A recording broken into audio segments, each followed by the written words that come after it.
Hey guys, so today we are going to, oh, this weird lighting. Oh, that's so much better. Okay, now that I've been like ridiculous, we're going to make a little dumpling, and then for the purpose of the length of the video, I'm going to do a different video for its steamer, which I don't have one on my desk, so you'll get to see it completely at the end of this video, because I'll make sure I have it then. So, to show you, just to demonstrate quick, this is one of those super popular, trending, everyone's got to have it, dumplings. I get it, they like them because they're squishy, and they are a nice fidget toy. But when they pop, they make a huge mess.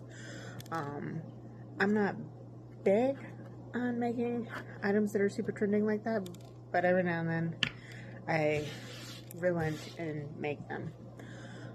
I don't do vendor events, so it's not like I made this for a vendor event. I'm sure sorry, I have dogs. I'm sure these would sell great at vendor events. You just have to price them to move.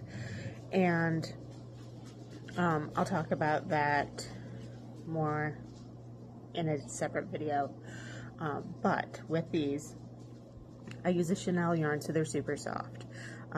I personally use a flat safety eye, so it's not as easy to catch on stuff. It's not going to rub because it's sticking out, and I put sorry, it's like a whole mess here. I put poly pellets in pantyhose. I will tell you, if you want to make sure that these are really strong, get pink ballet pantyhose. They are thicker than just regular pantyhose, so they will hold up a little bit better. It depends on who you're making it for. Also, pantyhose that are ballet pantyhose are going to cost more than like the leg pantyhose, so price tag comes into that too. When I put that in this, and you'll see in the video, I surround it with polyfill, so it has a soft outer part when someone's squeezing it, and then they can feel the beads, so you get the fidget aspect to it, and you get textures. You get like 3 textures, because you get the soft outside, the soft squishy part, and then you get the beads. Those are all things my daughter pointed out on why she likes them. So they are less likely to make a mess. If obviously you're watching this as a tutorial to crochet, so you can always warn people, hey, there's crochet stitches here, so there's naturally holes. Making it amigurumi style, you're wanting to minimize those holes as much as possible, but it's Chanel and you're using a bigger hook, so it's going to be a thing. So let's get into this.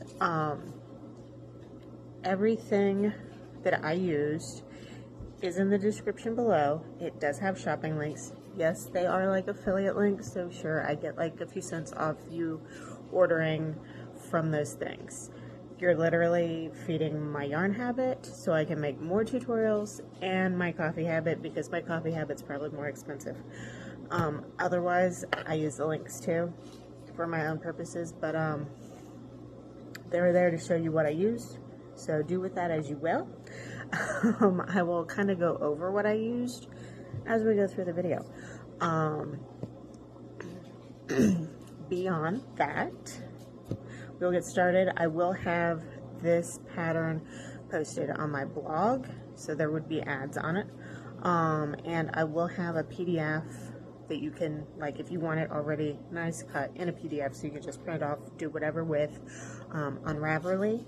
I have other places I can put it too, but I like putting it there because when I update that file, you as the buyer get notified that there's an update on a pattern you purchased, so you can go download the latest version, because I am human, I totally admit it, and sometimes that means there will be errors in my patterns.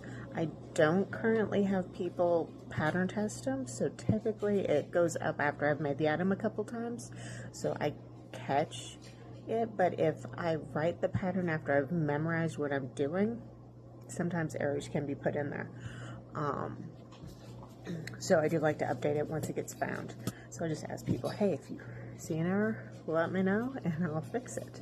So with that, we're going to get started. There will be moments in this video that you should pause so you can continue the round, and then we'll keep going. That makes it so this video doesn't take like literally hours. Though this is a really quick make, but everyone's crochet speed's different. So if you do not know how to single crochet or chain or increase or decrease, check out some of my videos on making coffee cozies and such for those types of tutorials to learn how to do those, and then come back to this. Those are the only things you will need to know to make this that I can think of. Sewing's very minimal, and I'll show you how to do that without having a bunch of fuzz sticking out. So now that I've said it a couple times, let's get started.